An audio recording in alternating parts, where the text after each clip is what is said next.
Okay, what I'm going to do here is I'm going to make some venison stew using several different types of wild mushrooms. Now what I did is basically I took my venison, slow cooked it to tenderize the meat. Now I put it in a pot and I'm going to add the vegetables and the other ingredients.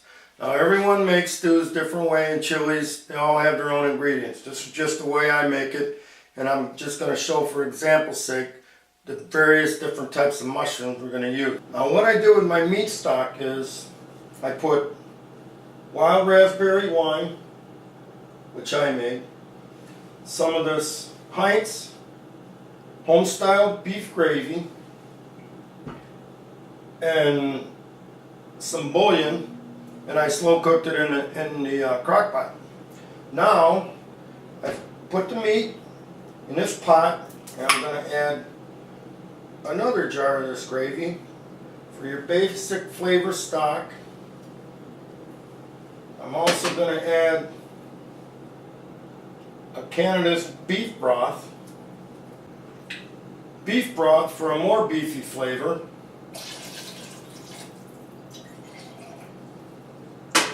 Get the rest of this gravy out of the jar. Utilize it all.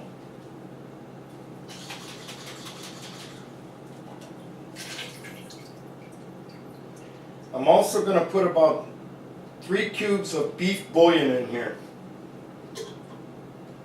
Then I'm going to prepare my mushrooms and my vegetables.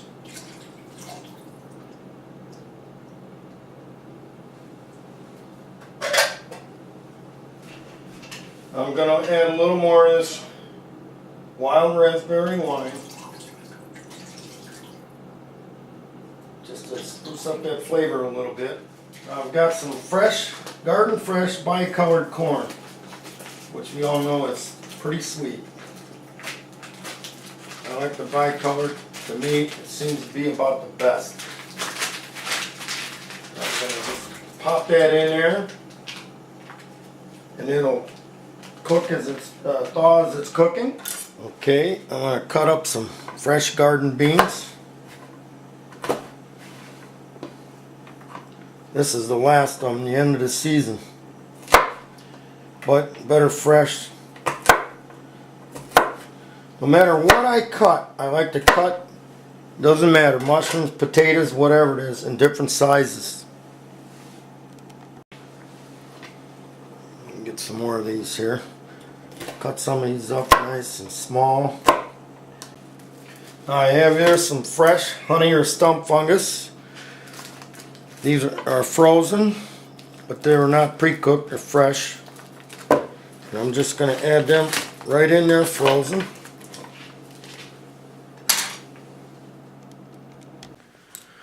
Now I have here some homegrown shiitakes, and I'm going to clean them up a little bit. Now I froze them.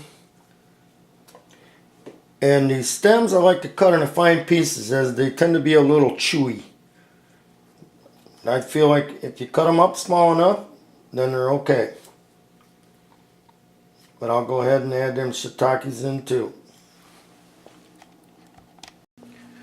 Some of the bigger caps, I like to sometimes half them, quarter them, cut them into small pieces to stretch them a little bit, so you get more mushroom in your stew.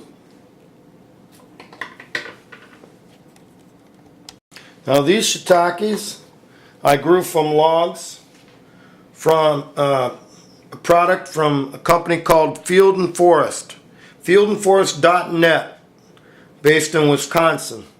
You can buy the kits to inoculate your logs, as I showed in another video, and you can grow your own. Now I've peeled up some potatoes, and again I'm gonna, as I always do, cut this into different sizes. Now I've went ahead and cubed up and chunked up my potatoes. I'm gonna add them in. Now I'm gonna add some wild rice, as I like wild rice, the black rice. And I'm gonna add some brown rice too. I'm gonna combine the brown rice and the wild rice in the stew. Now I have here some frozen Hen of the Woods, the Miyatakis. And you want to remember,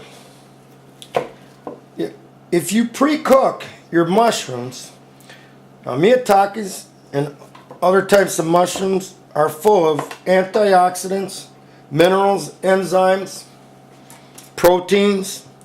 And when you pre-cook this, you cook out much of the nutritional value. So what you want to do is cook that all into your stew. So I'm going to take, and it's frozen, but that's okay. Chop some up here. When it's frozen, it generally breaks into different sized pieces, which is nice. It makes it nice because then you don't have to dice them up. They kind of break up automatically for you. Okay, now we went ahead and cut up some carrots into various sized pieces. Okay, you can see our ingredients in the stew. The mushrooms are still frozen, but it won't be too long. They'll be starting to thaw out and break down. I've got some creminis here, and I'm going to go ahead and cut them up into pieces and prep them up.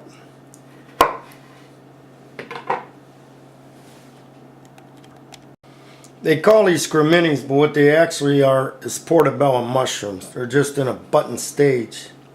But these are portobellos. Okay, what I'm going to do is I'm going to go ahead and add in our portobellos.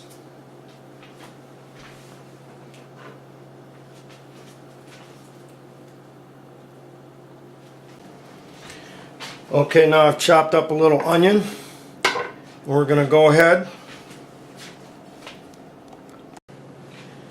and we're going to add in some onion. Add in some onion here.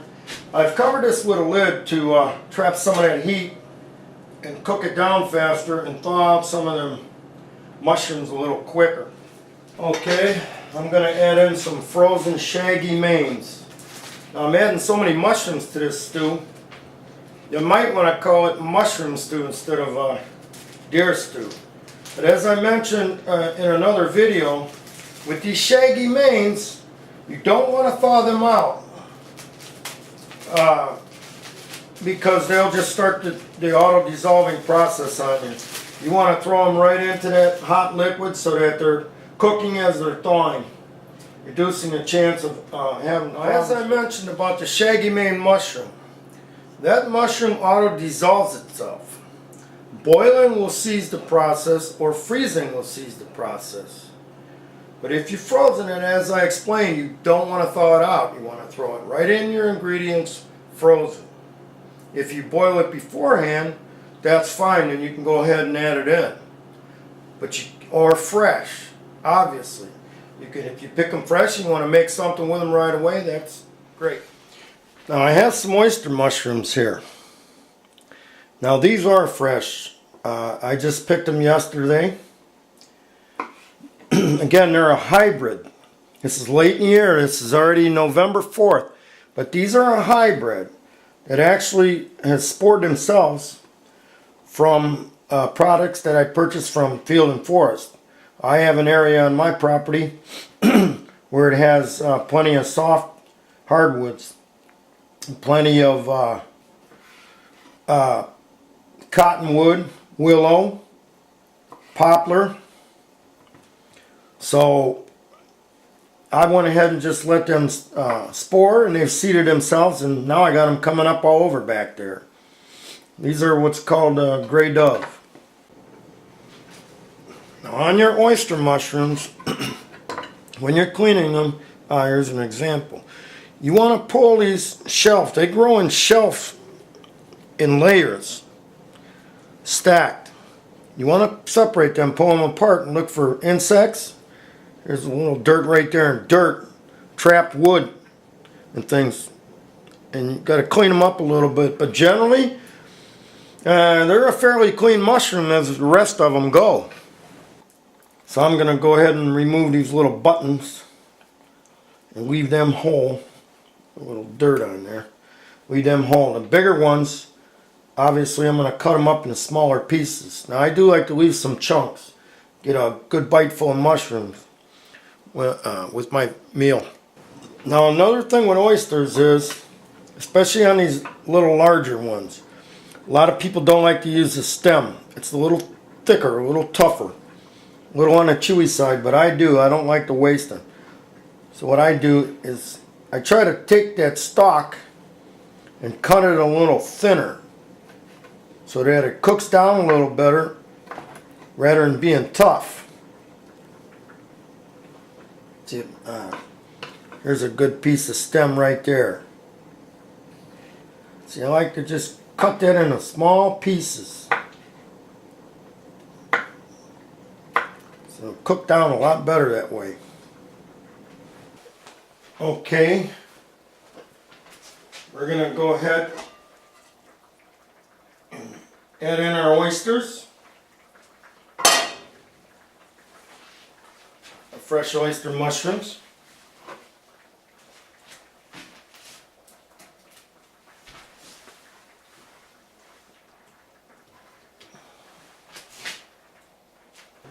Okay, I'm going to add one final mushroom here. Pink bottoms or pinkies. I was way past the season for pinkies. I don't have any fresh, but I do have them some in a can, in a jar that I put up. So we're running out of room here in this stew. I'm going to go ahead and open this jar. And when you can mushrooms, always remember to add the juice, because of the fact that in the juice is all the nutrients. And you should always put a little salt too. It's light on the salt. You should always put a little salt in there when you're canning mushrooms. So instead of salting mine, I go ahead and use the juice with the nutrients and the salt. Pinkies, shiitakes, graminis, honey fungus, shaggy manes, hen of the woods. I think that's it. That's 6 different types of mushrooms in this stew. It ought to be pretty good if you like mushrooms. If you like mushrooms as much as I do, I use mushrooms in most of my foods. That's why I don't mind having this many types of mushrooms in there. To me, it makes it better. Now, I forgot to mention that I had fresh oysters in there, so that's 7 types of mushrooms in this stew. I also had a handful of winter mushrooms, but I decided to save them for some other recipe. I don't know if you can see them very well or not, but these are winter mushrooms. And they're good for freezing because they're very cold tolerant. This is November 4th. They're just starting to come out. I found a few of these full-size ones, but most of them are just buttons right now. I hope you have enjoyed this video and learned something about handling and cooking different types of mushrooms.